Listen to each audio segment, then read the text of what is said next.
In this episode of Idea City, Jews, despite what people normally think, have always been a global people. And that Jews tend to look like the peoples in the lands in which they are found.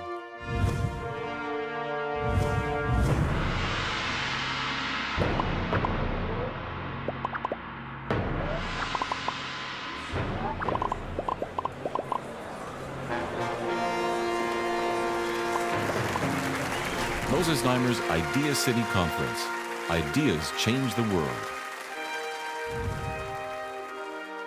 Many people find the idea of black Jews hard to grasp. But in fact, black Judaism, as a self-conscious religious identity, first arrived in America in Lawrence, Kansas in 1896, where they preached that Africans were the true descendants of the 10 lost tribes, and that as a consequence, blacks too were God's chosen people.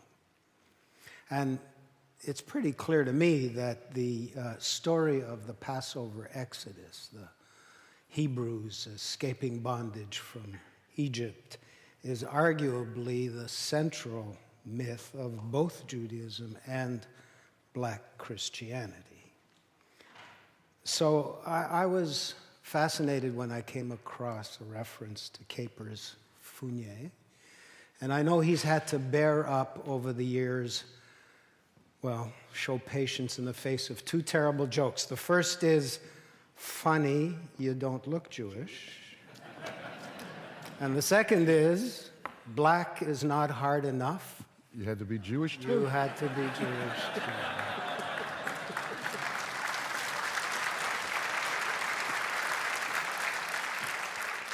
Good afternoon.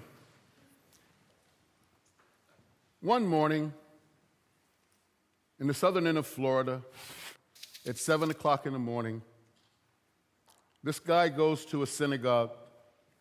He has a kippah. He has a talis bag under his arm. Inside the talis bag is a bag with tefillin. He goes in, he grabs a siddur, he lanes his tefillin, his talis. He begins to pray. He's davening. The service is going well. It happens to be a Monday, so he goes up and he gets an invitation for an aliyah, one of the Torah readers for that day. And after the service, he has a cup of coffee, and three lovely people come over and say, "Are you Jewish?" And then this gentleman says, "No, I found this stuff outside, and I only wanted to come in and see how it worked. Of course I'm Jewish. It's 7 o'clock in the morning. You don't advertise. You don't have air conditioning. And it's 80 degrees outside, and I had to find you." This is my second trip to Canada. I was here in November at Congregation Dr. Noam, Reconstructionist Shul. And after that visit, one of the Israeli papers ran a story, "What does a Jew look like?" And then they had my picture. It was nothing much to compare it to. I wish they'd had Woody Allen's picture alongside mine. Then people could have gotten a very good comparison of what a Jew looks like. Those Jews look Chinese. And if they were to see me, they would say, "You know Jewish."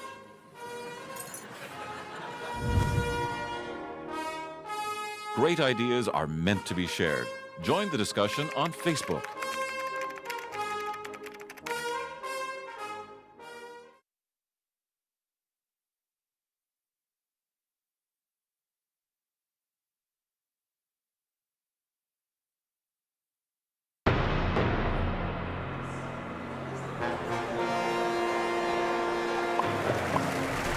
Moses Znaimer's Idea City Conference. Ideas change the world. I am the rabbi of Beth Shalom in the Zaken Ethiopian Hebrew congregation, a congregation of predominantly African-American Jews that was established in the United States in the state of Illinois in 1918. I'm the sixth rabbi to serve our community, and I'm also the associate director of an organization called Lashon, in every tongue. Lashon is an initiative of the Institute for Jewish and Community Research based in San Francisco, California, where my very good friend, Dr. Gary Tobin, and his wife, Diane, founded the Institute, and together we put together this idea of Lashon. What drove Gary and Diane to that point? 14 years ago, they adopted a young African-American boy. They converted him to Judaism, sent him to Jewish day school. And as Jonah grew older, the Tobins did not want Jonah to reach the age of majority and make a decision. Was he Jewish or was he African American? The Tobins wanted Jonah to see himself as both. So Gary sought me out some 13 years ago, and we began working and looking into the fact that Jews, despite what people normally think, have always been a global people, and that Jews tend to look like the peoples in the lands in which they are found. So, for instance, when there was a thriving community in Kaifeng, China, those Jews looked Chinese. And if they were to see me, they would say, "You're no Jewish." By the same token, Beit Israel of Ethiopia, a community that history goes back over 2,500 years, today who have a community in Eretz Israel of over 100,000 strong, are one of the oldest communities of Jews in the world. Through Lashon and my work in Lashon, my chief responsibility is to work on the continent of Africa. And in Africa, my travels take me to South Africa, where I work with the Limba, to Ghana with the Yoruba, and I spend most of my time in Nigeria amongst the Igbo, the Igbo, and the Ibibio people. Why? In the country of Nigeria, there are roughly 35 million Igbo, and they all have what they call customs. One of these customs, when a young boy is 8 days old, there is a circumcision. I found it very interesting when my wife and I first witnessed this circumcision, that there was two men were standing there praying. The mother brought the baby out, and then came out a woman, and she had this blade in her hand. The men started praying. The mother was nursing the child, and the woman began to do the Brit. I found this very interesting because it's such a male-dominated society to see a woman serving as a Moel. And then the gentleman turned to me and said, "Rabbi, it's in the Bible." "It's in the Bible?" Zipporah. From the book of Exodus, Moses neglects to circumcise his youngest son. He is on his way back to Egypt to do his part in Hashem's freeing of the Jewish people, but he has not circumcised his youngest son. Zipporah does it. She says, "A bloody husband you are to me, Moshe, because of the circumcision, because of the Brit." So in that particular community, they believe that since Zipporah served as the Moel, that is a role for women. There are 1 point so many billion Christians in the world. There are 1 point so many billion Muslims in the world. And then they say there may be 13 million Jews in the world. I want to do something about those numbers. Get the latest Idea City news instantly. Follow us on Twitter.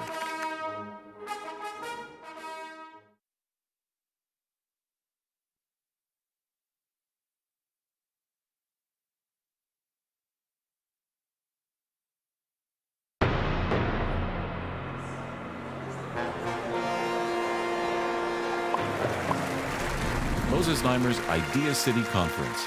Ideas change the world. Another interesting note that we noticed was when we first met one of the local kings, the Obi, he summoned all of the elders and he took out a shofar. Now, the shofar, the ram's horn, certainly is no stranger to the continent of Africa, and many, many tribes probably have the shofar that they use. However, as we sat there, he then held the shofar up and he blew tekiah. Now, tekiah is one of the notes that Jews blow in the shofar for at Rosh Hashanah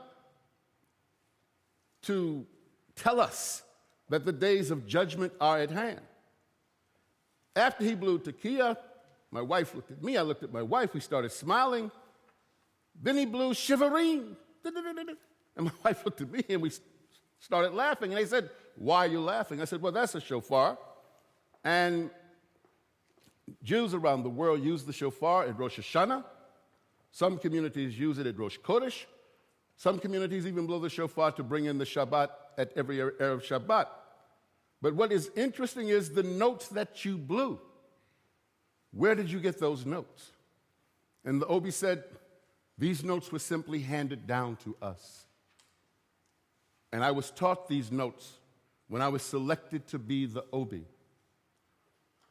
These communities also eat according to what I call biblical kosher, which is found in the book of Leviticus, chapter 11, which describes those animals and birds and fish that are fit for human consumption. And they have this ideal of Shabbat. As a matter of fact, in Nigeria, the Igbo are called the black Jews of West Africa because of their immense interest in commerce and math. Most of the educators, particularly in math and sciences, are from the Igbo and the Ibibio tribes in Nigeria. Judaism in sub-Saharan Africa. This is a vision that I have in working through the Lashon. Why? There are 1 point so many billion Christians in the world. There are 1 point so many billion Muslims in the world. And then they say there may be 13 million Jews in the world. I want to do something about those numbers. Gary Tobin authored a book some years ago called Opening the Gates, Proactive Conversion to Judaism. Does it mean that we are going out and knocking on doors and saying, "Do you want to be Jewish today?" No. But it does mean, and it does say, that our Jewish institutions, our synagogues, our federations, our schools, should be places of welcoming for those that are spiritual seekers. And that Judaism perhaps could let the speaker stop by and examine this faith. For if indeed this faith, as we are told, Christianity is born from it, as well as Islam, perhaps some will want to return not just to a branch, but perhaps some will want to return to the root. And that root, I believe, is the Jewish faith. Judaism and the Lashon works not only on the continent of Africa, where my good friend Rabbi Gershom Samuzu of Uganda, who is a graduate of the Ziegler School of Rabbinics in Los Angeles, returned to Uganda 4.5 years ago to be a part of his community and lead his community. But he also established a yeshiva, an institution of higher Jewish learning in Uganda. And the purpose of this institution of higher Jewish learning that Rabbi Gershom has established is that we can take promising students from the Limba of South Africa, from the Igbo and the Ibibio of Nigeria and Cameroon, and the Yoruba of Ghana, and other communities and Kenya, and send those young individuals to study with Rabbi Gershom in Uganda, so that, in my humble opinion, the faith that I love so much, the faith that my family and my children and grandchildren cleave to, will be a faith that all will see has a sense of openness, a sense of welcoming. Are they African American or are they Jewish? It is important for them to see themselves as both. Get the latest Idealist news, presenter information, and watch streaming video at ideacityonline.com.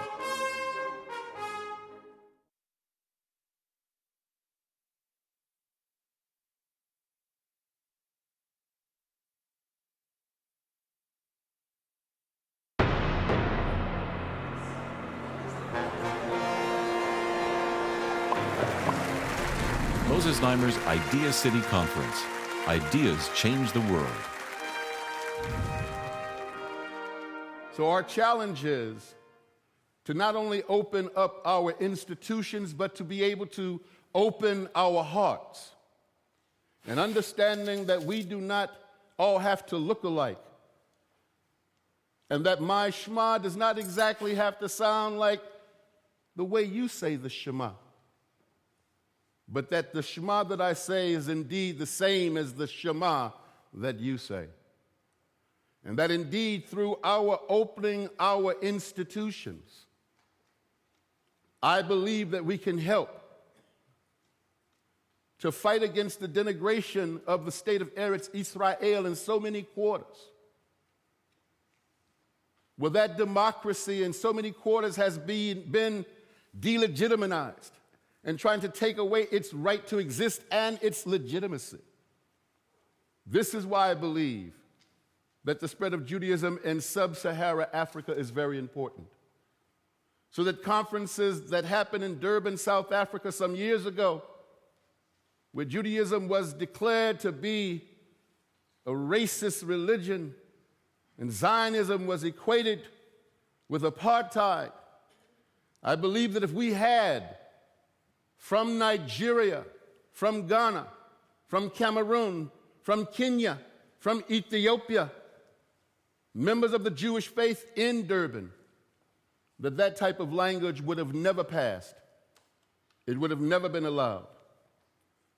So my fight is the same fight that Steven Spielberg has when he began to fund our institution, because he also adopted 2 African American children and is raising them as Jews and did not want them to reach the age of majority and having to look around and to say, are they African American or are they Jewish?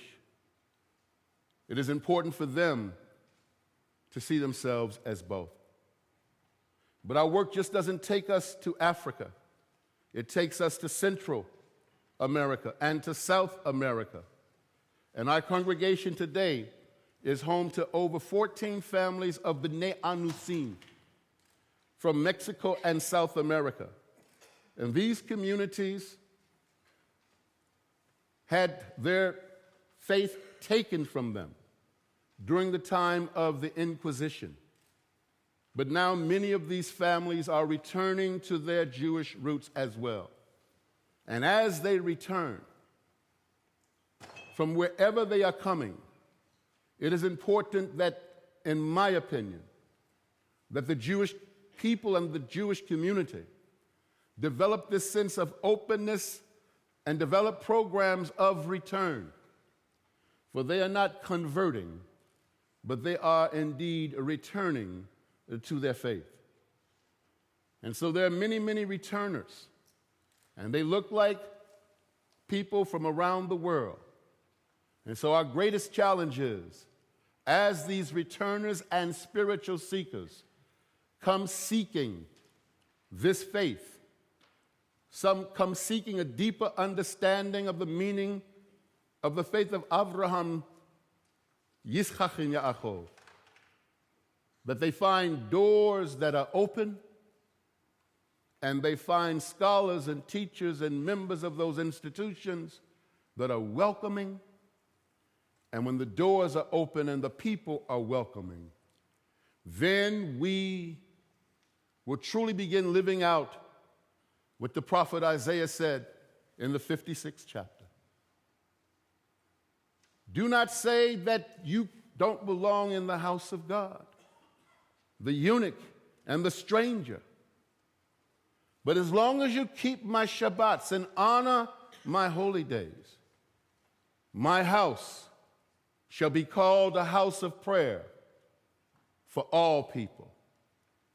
And Zechariah declared, in that day, 10 men from every nation will grab hold of the skirts of the garment of him that is a Jew and say that we will go with you, for we have heard that God is with you. Thank you very much.